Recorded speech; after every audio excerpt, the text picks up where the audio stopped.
Mākslīgais intelekts izglītībā. Tā vairs sen nav nekāda zinātniskā fantastika. Tas ir šeit un tagad, un jāsaka, tas diezgan pamatīgi maina veidu, kā mēs mācamies. Bet, ziniet, stāsts nav tikai par to, kā ātrāk atrast informāciju. Nē. Runa ir par īstu evolūciju, par to, kā mākslīgais intelekts pārtop no vienkārša rīka par, teiksim, domāšanas partneri. Un tas, protams, noved pie viena liela jautājuma. Kas īsti ir mākslīgais intelekts mācību procesā?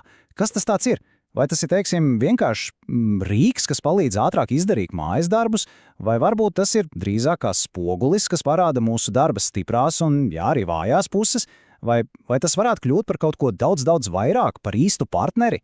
Skaidrs ir viens, ne visi veidi, kā izmantot mākslīgo intelektu, ir vienā.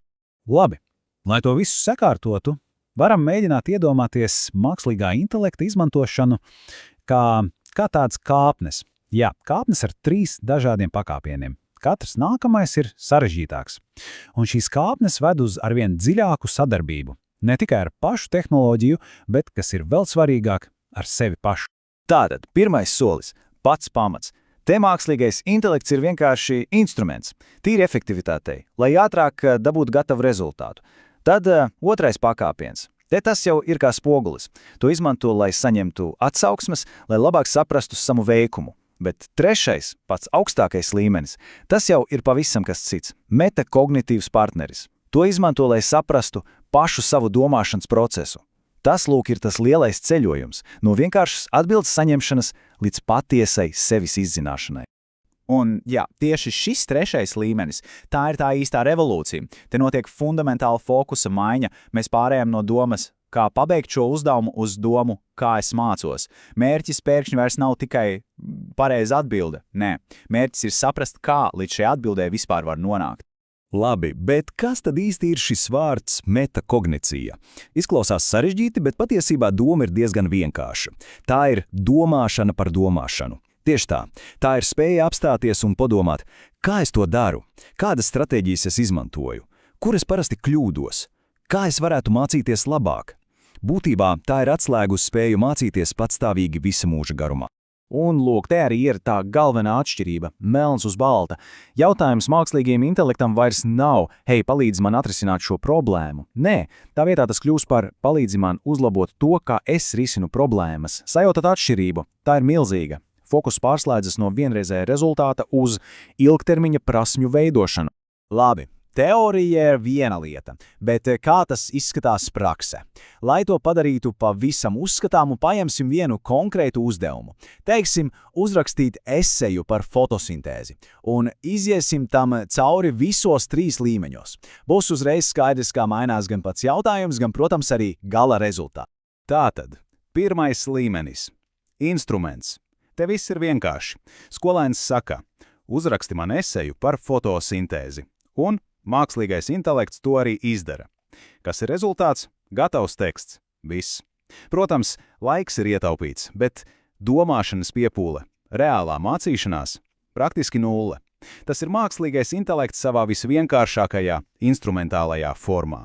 Labi, kāpjam soli augstāk, otrais līmenis – spogulis. Šeit situācija jau ir citādāka. Skolēns pats ir uzrakstījis esejas melnrakstu un tad jautā, labi, pasaki man, kur manā loģikā ir vājās vietas. Šeit mākslīgais intelekts darbojas tieši kā spogulis. Tas nedod gatavu atbildi. Nē, tas sniedz kritisku atgriezenisko saiti, un tas liek pašam domāt, analizēt un, uzlabot savu darbu.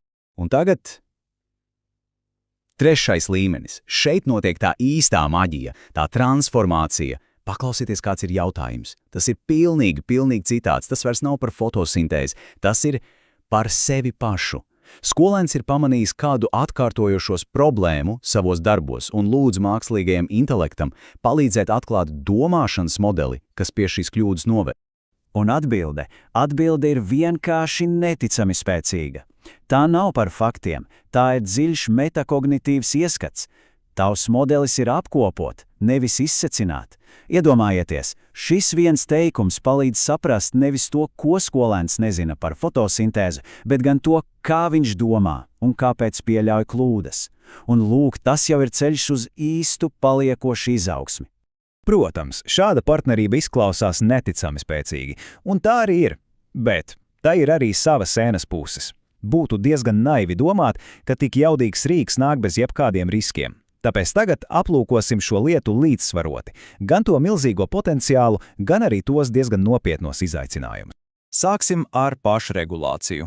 No vienas puses, protams, šāds partneris var palīdzēt attīstīt spēju pašam sevi regulēt, kas ir, kritiski svarīga prasme vispār dzīvē. Bet ir arī otra puse – risks radīt atkarību. Ja vienmēr blakus būs kāds, kas pasaka priekšā, kas nav labi vai vispār iemācīsies pats sajust savu darba vājās vietas. Tā ir dilemma. Līdzīga dilemma ir ar atgriezenisko saiti. Jā, tā ir tūlītēja, tā ir hiperpersonalizēta, balstīta uz vēsturi.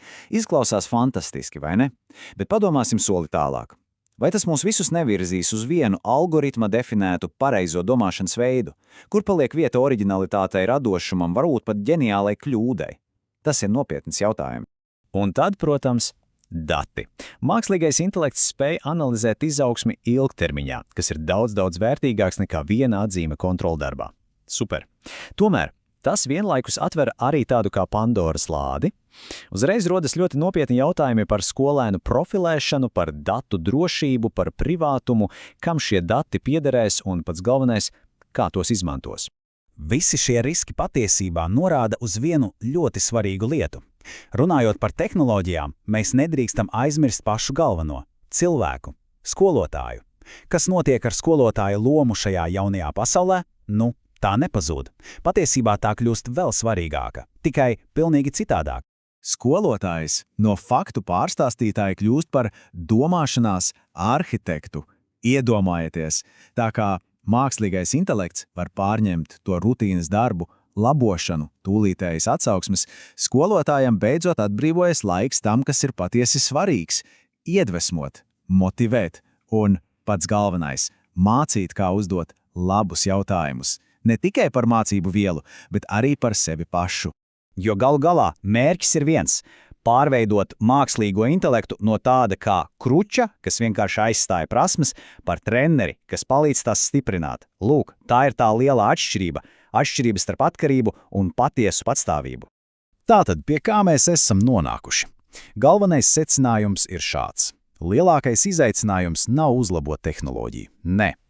Patiesais izaicinājums ir uzlabot mūsu pašu pedagoģiju, mūsu domāšanu par izglītību, pāriet no vienkāršas zināšanu nodošanas uz domāšanas prasmi attīstīšanu. Un jautājums, kas paliek karājoties gaisā, ir, vai mēs kā sabiedrība, kā izglītības sistēma, esam tam gatavi?